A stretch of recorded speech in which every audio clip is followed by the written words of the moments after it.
देखिए, मनरेगा का विषय को हमने भी सदन में उठाया था। हमें भी लगता है कि मनरेगा एक बहुत बड़ी आबादी वहाँ निर्भर करती है, तो उस हिसाब से मनरेगा कहीं ना कहीं उचित रूप से संचालित नहीं हो पा रही है। देखिए, इसका पीछे मुख्य कारण ये है, आप और हम आज से वर्षों पूर्व जब सुनते थे, एक विधायक से IAS IPS जो जिला स्तरीय होते हुए हैंडल होते थे, DC हो, SP हो, एक विधायक का गरिमा को मानते थे, गरिमा का सम्मान रखते थे। लेकिन आज ये कड़वी सच्चाई है, तमाम जो है, हमें लगता है प्रखंड स्तर के जो पदाधिकारी हैं वो CMO से संचालन होते हैं, जिस कारण वो तवज्जो नहीं देते हैं, जिस कारण आज ये करप्शन फल फूल रहा है। अगर फिर यथा व्यवस्था थी, आप माननीय चुन के आते हैं, माननीय का गरिमा है, अगर आप उस गरिमा को CMO से हैंडल करेंगे, उन पदाधिकारियों को अगर CMO से गाइडलाइन देंगे, तो हमें लगता है किसी प्रकार के करप्शन का उपज होगा। अतः जो क्षेत्र के जनप्रतिनिधि हैं, कम से कम उनकी भागीदारी होनी चाहिए। तो सभी विधायक देखिए अपनी शिकायतें सुना रहे हैं, राय सिन्हा सुना रहे हैं, श्वेता सिंह सुना रहे हैं, उमाकांत रजक सुना रहे हैं। सभी जो ब्यूरोक्रेट्स हैं उनके प्रति अपनी जो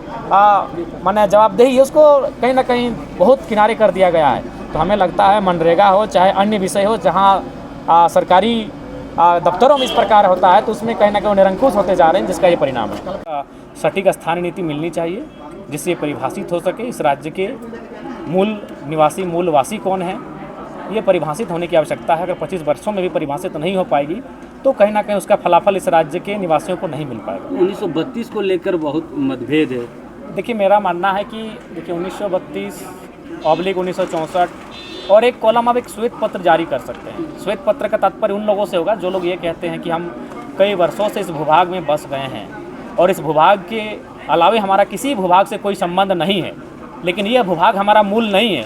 तो उनकी परिस्थितियों के लिए चूँकि वहाँ चाहेंगे कि अगर कानूनी दृष्टिकोण से देखेंगे या तो फिर आप आसाम का उदाहरण लेंगे तो इस प्रकार की प्रक्रियाएँ बहुत देर से होती हैं। लेकिन अगर मानवता की बात करेंगे तो अगर कोई ऐसा दावा कर रहे हैं तो वहाँ एक श्वेत पत्र जैसा फॉर्मेट बने और उसके आधार पर वो उस श्वेत पत्र के माध्यम से कहें कि हमारा इस राज्य के भूभाग के अलावा बाकी जो भूभाग है उनसे नाता टूट चुका है, तो उस पर एक ऑप्शन आप रख सकते हैं। बाकी 1932 और जो खतियान आधारित स्थानीय नीति है उसको पुरजोर तरीके से लागू करने की आवश्यकता है। हाँ, नई बात इसलिए कह रहे हैं, नहीं हमने कहा था, नई बात हमने भी कहा था, उस समय भी हमने श्वेत पत्र का जिक्र हमें लगता है 4-5 इंटरव्यू में हमने कहा था।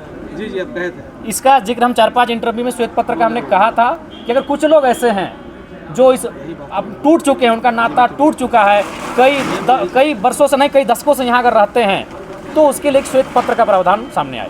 गैर सरकारी संकल्प 1932 का ही है, काहे घबरा रहे हैं? रघुवर दास जी को काहे छत्तीसगढ़ के महोदय को हम फॉलो करेंगे? ये झारखंडी कट्टर झारखंडी है। कल मेरा गैर सरकारी संकल्प 1932 का खतियान ही है, उस पर जोरदार बहस हो।